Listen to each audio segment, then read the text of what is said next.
Hello hi नमस्कार मु ज्योतिरंजन बेहरा मोर पुणी गोटे यूट्यूब चैनल को आपण मानक स्वागत जनाऊँगी। आपण मानकर भल पाइबा आउ आपण मानकर आशीर्वाद एमिति मो ऊपर थाउ आ मोर भल पाइबा मोर आशीर्वाद एमिति आपण को ऊपर रहिबो। परस्पर भल पाइबा भितर गोटे मधुर संपर्क सृष्टि होबो जहाँकि से संपर्क सबुदिन पई निबिड़ होइकी रहिबो। आज आपण माने जानछन्ती बहुत स्पेशल दिन आज आउ बाबा भोलानाथंकर आज होची बहुत बड़ दिन आउ आज जो दिन आमे पाइचंती निश्चित भाव में आमे समस्ते आज दिन को निश्चित भाव में प्रभु भोलाशंकर पाखरे आमे निहाती भाव में दीपटीए जालिबा। आज होची तांकर जागर तेणु ये जागर उपलक्षे मो तरफ मो फैमिली तरफ आपण मानक आर्थिक अभिनंदन और शुभकामना। बाबा भोलाशंकर आशीर्वाद रु आपणकर परिवार समस्त देह सुस्थ रे रहू आपण माने समस्ते भलरे रुहंतु परिवार सबु सदस्य मानक देह सुस्थ रे रहू या होची कथा। आज निश्चित भाव में प्रत्येक गाँव रे आज शिव मंदिर पाखरे निहाती भाव में आज बहुत धूमधाम रे डेकोरेशन कतरू बाबांकर पूजा अर्चना बहुत धूमधाम रे आज चलथुबो निश्चित भाव में आउ गाँव समस्ते आज उपास रहीकि आज उजागर रहीकि निश्चित भाव में बाबा शंकर को आज पूजा करुचंती। निश्चित भाव में समस्तंकर मनस्कामना पूर्ण हब। आउ गोटे कथा होची आज आरडी रे बहुत मात्रा रे भिड़ होतुबो कारण आरडी आपण माने समस्ते जानिचंती आरडी धाम होची बहुत पवित्र स्थान। धबलेश्वर पाखरे बहुत मात्रा रे भिड़ होइतिबो बहुत लोक बहुत भक्त माने आसीथिबे बाबा को दर्शन करिया पई धबलेश्वर रे आरडी रे निश्चित भाव में लिंगराज मंदिर रे भुवनेश्वर रे हमर जो लिंगराज मंदिर अछि सेठारे बहुत मात्रा रे भिड़ होइतिबो कारण जेहेतु आज होची शिवरात्रि निहाती भाव में समस्ते आज बाबा को दर्शन करिया पई बाबा पाखरे दीपटीए जालिकी उजागर रहिबे। निश्चित भाव में दीप केतेबेले महादीप केतेबेले ऊपर को उठिबो निश्चित भाव में समस्ते आज उपास रहीकि समस्ते अनैथिबे से महादीप को आउ या होची कथा। तेणु मो तरफरु मो फैमिली तरफरु यही महाशिवरात्रि उपलक्षे आपण मानकु आर्थिक शुभेच्छा और अभिनंदन। आपण सबुबेले एमिति सुस्थ रे थांतु बाबांकर आशीर्वाद रे आपणकर मनस्कामना सबुबेले एमिति पूर्ण होताउ। जय बाबा भोलाशंकर।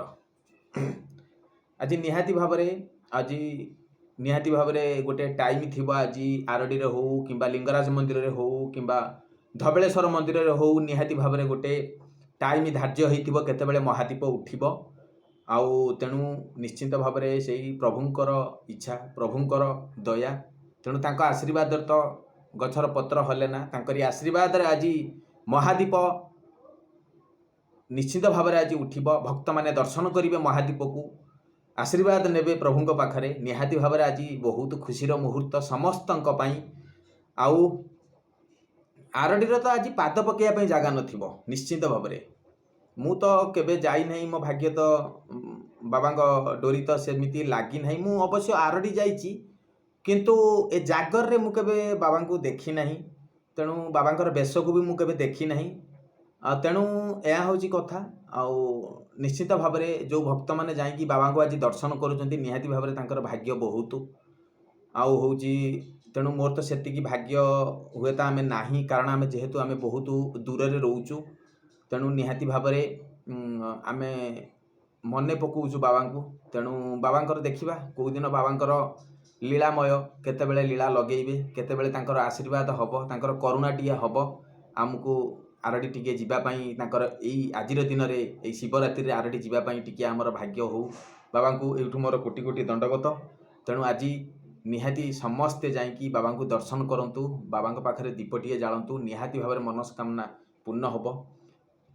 आउ ए पवित्र दिन रे आपण मानकु ढेर सारा अभिनंदन और शुभकामना।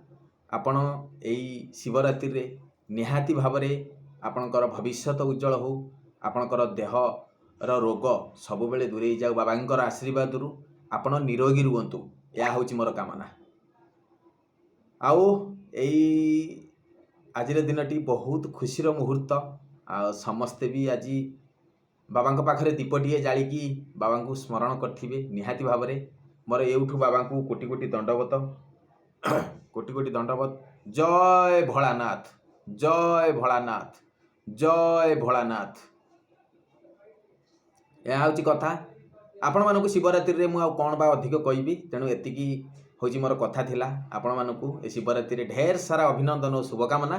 ଆପଣମାନେ ନିହାତି ଯାଇକି ବାବାଙ୍କ ପାଖରେ ଯେଉଁ ମହାଦୀପ ଉଠିବ ନିହାତି ଭାବରେ ମହାଦୀପକୁ ଦର୍ଶନ କରନ୍ତୁ। ବହୁତ ମଙ୍ଗଳ ହେବ ଆଜ୍ଞା। ପରିବାରର ସମସ୍ତ ସଦସ୍ୟଙ୍କୁ ନେଇକି ଆପଣମାନେ ମହାଦୀପ ଦର୍ଶନ କରନ୍ତୁ। ଆରଡ଼ିରେ ହେଉ କିମ୍ବା ବାବା ଧବଳେଶ୍ୱରରେ ହେଉ କିମ୍ବା ଲିଙ୍ଗରାଜ ମନ୍ଦିରରେ ହେଉ, ଆଜି ବହୁତ ଆଡ଼ୁ ବହୁତ ଭକ୍ତମାନେ ଯାଇକି ବାବାଙ୍କୁ ଦର୍ଶନ କରିଥିବେ। ନିହାତି ଭାବରେ ଆପଣମାନେ ଆପଣ ଫ୍ୟାମିଲି ସହିତ ଯାଇକି ବାବାଙ୍କୁ ଦର୍ଶନ କରନ୍ତୁ। ନିହାତି ଭାବରେ ଆପଣଙ୍କ ପରିବାରର ମଙ୍ଗଳ ହେବ। ହାପି ଶିବରାତ୍ରି।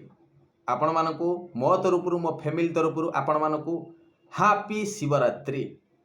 ତେଣୁ ଆପଣମାନଙ୍କୁ ଯଦି ଏ ଭିଡ଼ିଓଟି ଆପଣମାନଙ୍କୁ ଭଲ ଲାଗିବ ନିଶ୍ଚିନ୍ତ ଭାବରେ ଗୋଟେ ଲାଇକ୍ କରିବେ, ସେୟାର କରିବେ, ସବସ୍କ୍ରାଇବ୍ କରିବା ପାଇଁ ଜମାରୁ ଭୁଲିବେନି। ଆପଣଙ୍କ ଅପେକ୍ଷାରେ ମୁଁ ରହିଲି।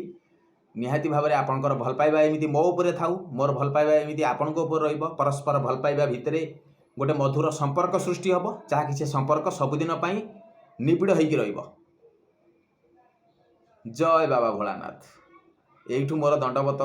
ଆରଡ଼ିରେ ବାବା ଆଖଣ୍ଡଳମଣିକୁ ଏଇଠୁ ମୋର କୋଟି କୋଟି ଜୁହାର।